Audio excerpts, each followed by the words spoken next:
Hi மக்களே, இன்னைக்கு நாம பார்க்க போறது செம காமெடி, ஆக்ஷன் மற்றும் ஏகப்பட்ட ட்விஸ்ட் நிறைஞ்ச வெல்கம் டு தி ஜங்கிள் படத்தோட முழு கதை விளக்கம் தாங்க. வீடியோக்குள்ள போறதுக்கு முன்னாடி நீங்க இப்பதான் நம்ம சேனலுக்கு ஃபர்ஸ்ட் டைம் வந்தீங்கன்னா சப்ஸ்கிரைப் பண்ணிட்டு பக்கத்துல இருக்க பெல் ஐக்கானை கிளிக் பண்ணிக்கோங்க. சரி, இப்போ வாங்க வீடியோக்குள்ள போலாம். இந்த படத்தோட ஆரம்பத்துல வாலியா அப்படின்ற ஒரு மிகப்பெரிய கோடீஸ்வரனை நமக்கு காட்டுறாங்க. இவருக்கு நாட்டோட ஃபினான்ஸ் மினிஸ்டர் ரொம்பவே நெருங்கிய நண்பர் போல தெரியுதுங்க. ஒரு நாள் அந்த மினிஸ்டர் வாலியா கிட்ட ஃபோன் பண்ணி, உன்னோட ஆயிரக்கணக்கான கோடி சொத்து மேலே இன்கம் டேக்ஸ் டிபார்ட்மெண்ட் கண் வச்சிருக்காங்க. இந்த முறை எலெக்ஷனில் நாங்கள் ஜெயிக்கிறது கஷ்டம்தான். வேற ஆட்சி வந்தால் கண்டிப்பாக உன் வீட்டில் ரெய்டு நடக்கும். அதனால உன் பணத்தை எப்படியாவது கணக்கு மாற்றணும்னா நீ ஏதாவது ஒரு பிஸ்னஸில் பெரிய நஷ்டம் அடைஞ்ச மாதிரி காட்டணும் அப்படின்னு ஒரு ஐடியா கொடுக்குறாருங்க. உடனே இவங்க எல்லாருமே சேர்ந்து ஒரு மீட்டிங் போடுறாங்க. அங்கே என்ன டிசைன் பண்ணுறாங்க தெரியுமா? இந்தியாவிலே இருக்கிற மிக மோசமான ஃப்ளாப் டைரக்டர், ஃப்ளாப் ஆக்டர்ஸ் எல்லாத்தையும் வச்சு ஒரு மிகப்பெரிய பட்ஜெட்டில் ஃப்ளாப் படம் எடுக்கணும்னு முடிவு பண்ணுறாங்க. படம் ஃப்ளாப் ஆனால் வாலியாவுக்கு நஷ்ட கணக்கு காட்ட வசதியாக இருக்கும்ல, அதாங்க இவங்களுடைய பிளானே. இந்த பிளானை எக்ஸிக்யூட் பண்ண இந்தியாவிலே 15 படங்கள் எடுத்து 15மே டிசாஸ்டர் ஃப்ளாப் கொடுத்த தேவ்தாஸ் அப்படின்ற ரெட்டை இயக்குனர்களை கூப்பிட்றாங்க. இவங்க கிட்ட இருக்கிற கதையை வச்சு படம் எடுத்தா படம் 100% ஃப்ளாப் ஆகும்னு வாலியாவுக்கு முழு நம்பிக்கை வந்துடுதுங்க. அது மட்டும் இல்லாமல் இவங்க டீமில் நஞ்சுக்குன்னு ஒரு கேமராமேன் இருக்கார். அவருக்கு ஒரு கண் கோளாறுங்க, இன்னொரு கண் முழுசா குருடு. ஆனால் அவர் தான் படத்தோட மெயின் கேமராமேன். இதை பார்த்ததுமே வாலியாவுக்கு கண்டிப்பாக படம் ஃப்ளாப் தான் டபுள் ஓகே ஆகிடுதுங்க. அடுத்ததாக ஹீரோ யாருன்னு தேடும்போது தான் ஒரு காலத்தில் டாப் ஹீரோவாக இருந்து இப்போ சுத்தமாக மார்க்கெட் இல்லாமல் போஜ்பூரி படங்களில் சின்ன சின்ன ரோல் பண்ணுற ராஜீவ் அப்படிங்கிறவரை தேடி போகிறாங்க. தேவ்தாஸ் டீம் ராஜீவை பார்க்க போகும்போது அவர் ஒரு போஜ்பூரி படத்தோட ஷூட்டிங்கில் இருக்காருங்க. ஷூட்டிங் முடிஞ்சு அவருக்கு வெறும் 2000 ரூபா கையில் தராங்க. அப்போ அங்கே போகிற தேவதாஸ் கதையை சொல்ல ஆரம்பிக்கிறாருங்க. ஆனால் கதையை கேட்கும் போதே ராஜீவ் தூங்கிடுறாரு. அவரோட அசிஸ்டண்ட் உடனே சமாளிச்சு, எங்க அண்ணன் தூங்கல தம்பி, கேரக்டரை பற்றி திங்க் பண்ணுறார் அப்படின்னு சொல்கிறாங்க. மேலும் படத்தில் எந்த விதமான லவ் ஆங்கிளோ ரொமான்டிக் சீனோ இருக்கக்கூடாது அப்படின்னு ஒரு கண்டிஷன் வேற போடுறாங்க.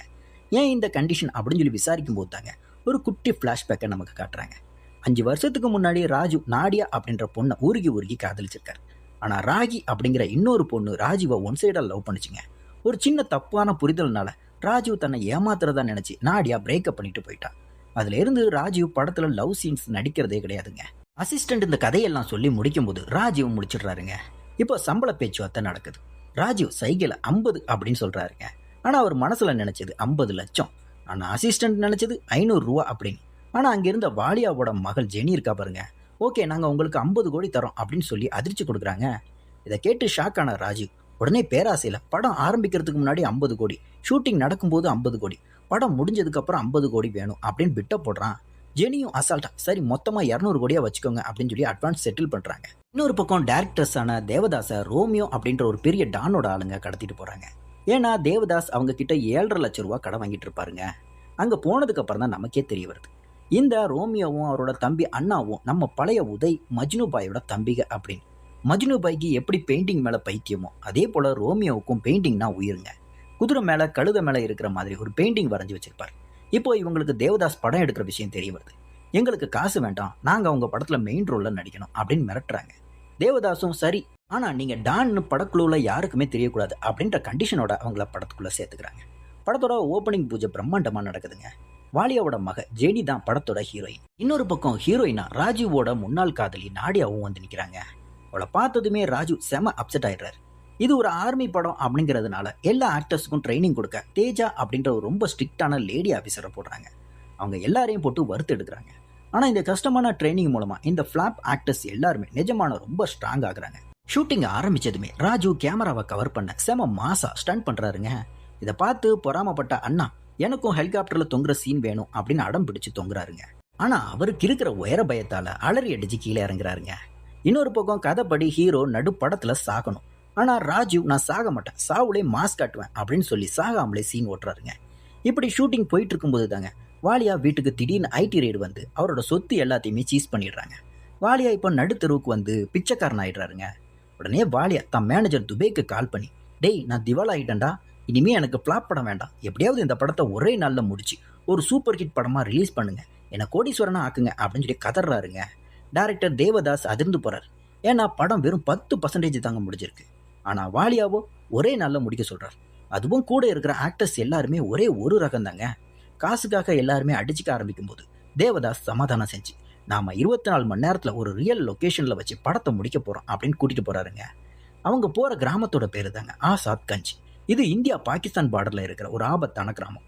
இந்த கிராமத்தை ஜகாரா அப்படிங்கிற ஒரு கொடூரமான கொள்ளையன் தான் படையோட வச்சு மிரட்டி கொள்ளையடிச்சு மக்களை சித்திரவதை பண்ணிக்கிட்டு இருக்கான். இந்த கிராமத்தில் அப்துல்லா ஹுசைன் அப்படின்னு 2 துரோகிகள் இருக்காங்க. அவங்க ஜகாராவுக்கு உளவு வேலை பார்க்குறவங்க. இதே கிராமத்தில் ஜோயா அப்படின்ற ஒரு பெண் இருக்காங்க. அவளோட கணவனை இந்த கொள்ளையர்கள் கொன்னுட்டாங்க. அவளுக்கு உர்ஃபி அப்படின்னு ஒரு வாய் பேச முடியாத குட்டி மக இருக்காங்க. ஜகாராவுக்கு ஜோயாவை ரொம்பவே பிடிக்குங்க. ஆனால் ஜோயா அவனை ரொம்பவே வெறுக்கிறான். ஜோயாவோட சம்மதத்துக்காக ஜகாரா காத்துக்கிட்டு இருக்கான். நம்ம தேவதாஸ் டீம் 3 ஹெலிகாப்டரில் இந்த கிராமத்துக்கு வந்து இறங்குறாங்க. அங்கே இருக்கிற கேமரா செட்டப்ஸ் எல்லாமே ஒரு பிக் பாஸ் வீடு மாதிரி கிராமம் முழுக்க வைக்கப்படுதுங்க. அப்போ அங்கே வர்ற துரோகி அப்துல்லா இவங்களா ஆர்மி ஆஃபீஸர் நினச்சி பயந்து ஜகாராவை பற்றி எல்லா உண்மையும் சொல்லிடுறாங்க. ஆனால் நம்ம ஆக்டர்ஸ் என்ன நினைக்கிறாங்க தெரியுமா? இதெல்லாம் டேரக்டர் செட்டப் பண்ண கேங்ஸ்டர், இவங்க எல்லாருமே செமையாக ஆக்ட் பண்ணுறாங்க அப்படின்னு சொல்லி தப்பாக நினச்சிக்கிறாங்க. ராஜீவ் உடனே கேமரா முன்னாடி நின்று இந்த கிராமத்தை நான் ஜகாரா கிட்டே இருந்து காப்பாற்றுவேன் அப்படின்னு பயங்கரமாக டயலாக் பேசுகிறாங்க. ஜோயாவும் தான் 20 வருஷ கஷ்டத்தை அழுதுகிட்டே சொல்ல நம்ம நாடியா அப்பாடா இவன் நம்ம கரியரையே காலி பண்ணிடுவா போல, அந்த அளவுக்கு ரியலாக ஆக்ட் பண்ணுறா அப்படின்னு நினைக்கிறாங்க. அது மட்டும் இல்லாமல் கிளைமேக்ஸை சீக்கிரம் முடிக்க நினச்ச தேவதாஸ் சண்டை போட 4 பேரை கூட்டிகிட்டு வர சொல்கிறாங்க. கரெக்டாக அந்த நேரம் ஜகாராவோட 4 ஒரிஜினல் ஆளுங்க வராங்க. அவங்கள ரீல் வில்லன்னு நினச்சி நம்ம ஆக்டர்ஸ் எல்லாருமே பிரேமில் தெரியணும் அப்படின்னு போட்டு மிதிச்சு துரத்துறாங்க. கட் பண்ணால் அடுத்ததாக ஒரு ஹாப்பி சாங் ஷூட் பண்ணி படத்தை முடிக்கலான்னு பார்க்குறாங்க. ஆனால் அடி வாங்கின ஆளுங்க போய் ஜகாரா கிட்ட சொல்ல இப்போ ஜகாரா தான் 100கணக்கான ஒரிஜினல் ஆட்களோட துப்பாக்கி குண்டுகளோட கிராமத்துக்குள்ளே நுழைகிறாங்க. ராஜீவ் இன்னும் கேரக்டர்ல இருந்து வெளியே வராமல் ஜகாரா முன்னாடி மாசா டைலாக் பேசுகிறாங்க. ஆனால் ஜகாரா நிஜமாவே சுட ஆரம்பிச்சதுக்கு அப்புறம் தாங்க தேவதாஸுக்கும் ராஜீவுக்கும் புரியுது இது ஷூட்டிங் இல்லை, நிஜமான கொள்ள கூட்டம் அப்படி. பயந்து போன ராஜீவ் டீம் ஜகாரா கிட்ட சமாதானம் பேச யாரை அனுப்பலாம் அப்படிங்கிற மாதிரி யோசிக்கிறாங்க. அப்போ தி லெகர் மெகந்தி அப்படின்னு எல்லாருமே சொல்கிறாங்க. பேரு தி லெகர்னு வச்சதால நான் தைரியசாலி ஆகிட முடியாது அப்படின்னு அவரும் காமெடி பண்ணுறாருங்க. வேற வழியே இல்லாமல் ஜெனி, நாடியா, ராஜீவ் எல்லாருமே ஜகாரா முன்னாடி போய் டான்ஸ் ஆடி அவனை கூல் பண்ண பார்க்குறாங்க. ஆனால் ஜகாரா எல்லாரையுமே கொல்ல போகிறாங்க. அப்போ அங்கே வர்ற ஜோயா, நீங்கள் போலீஸ் சோல்ஜர்ஸ்னு எனக்கு தெரியும், ஆனால் நீங்கள் சாகக்கூடாது. ஜகாரா நான் உன்னோட வர சம்மதிக்கிறேன், இவங்களை விட்டுடு அப்படின்னு சொல்லி தியாகம் பண்ணுறாங்க. ஜகாராவும் சந்தோஷமா நான் சாயங்காலம் 5:30 மணிக்கு வந்து உன்னை கூட்டிட்டு போறேன், அதுக்குள்ள இந்த போலீஸ் சோல்ஜர்ஸ் இங்கிருந்து ஓடணும் அப்படின்னு சொல்லிட்டு கிளம்புறாங்க. இப்போ ஆக்டர்ஸ் குரூப் 2ஆ பிரியுது. ராஜீவ் டீம் நம்ம உயிர் முக்கியம் ஓடிடலாம் அப்படிங்கிற மாதிரி சொல்றாங்க. ஆனா அண்ணா டீம் ஜோயா நமக்காக தியாகம் பண்ணிருக்கா, நாம அவளுக்கு உதவணும் அப்படின்னு சொல்லி கிராமத்திலேயே தங்கிடுறாங்க. கிளம்புற ராஜீவ் கிட்ட ஜோயா வந்து நான் உங்க கூட வரல, ஆனா என் வாய் பேச முடியாத மக உர்ஃபியை கூட்டிட்டு போயிடு அப்படின்னு ஒப்படைக்கிறாங்க. ராஜீவ் அவளை கூட்டிட்டு போகும்போது பாதியிலே பயத்துல உர்ஃபிக்கு வாய் வந்து அம்மா அப்படின்னு கத்துறாங்க. இதை கேட்டு ராஜீவோட மனசு மாறுது. இன்னொரு பக்கம் கிராமத்துல அண்ணாவோட டீமை ஜகாரா ஆளுங்க போட்டு மிதிச்சு எடுக்கிறாங்க. கரெக்டா அந்த நேரம் நம்ம ராஜீவ் டீம் ஹீரோ என்ட்ரி கொடுத்து எல்லாரையும் வெறித்தனமா அடிச்சு துவம்சம் பண்றாங்க. கிராமத்துல சண்டையில ஜெயிச்சாலும் ஜகாராவுக்கு இன்னும் நிறைய ஆட்கள் இருக்காங்க. இவங்க கிட்ட ஆயுதம் இல்லை. அப்ப அந்த துரோகி அப்துல்லா இருக்கான் பாருங்க, ஜகாராவோட ஆயுத கிடங்குக்கு இவங்களை கூட்டிட்டு போறான். அங்க போய் பார்த்தா கடந்த 15 வருஷமா ஜகாரா கடத்தி வச்சிருந்த இந்திய சோல்ஜர்ஸ் அங்க இருக்காங்க. அதுலேயும் மிக முக்கியமா ராஜீவ் இத்தனை வருஷமா தேடிட்டு இருந்த அவரோட அப்பாவான விஸ்வஜித் அங்க இருக்காருங்க. அவரோட நாக்க ஜகாரா வெட்டினதுனால அவர் மலுப்பலா பேசுறாரு. விஸ்வஜித் உடனே ஆர்மி கமாண்டருக்கு கால் பண்ணி நாங்க 20 நிமிஷத்துல கிராமத்து மக்களை பார்டருக்கு கூட்டிட்டு வந்துருவோம், நீங்க கரெக்டா 20வது நிமிஷம் ஆசாத் கஞ்சி கிராமத்து மேல ஏர் ஸ்ட்ரைக் பண்ணி குண்டு வச்சு அழிச்சிடுங்க அப்படின்னு சொல்றாருங்க. எல்லாருமே மக்களை கூட்டிட்டு பார்டரை நோக்கி ஓட ஆரம்பிக்கிறாங்க. ஆனா காட்டுல குட்டி பொண்ணு உர்ஃபி தொலைஞ்சு போயிடுறாங்க. அவளை காப்பாத்த விஸ்வஜித் போறார்.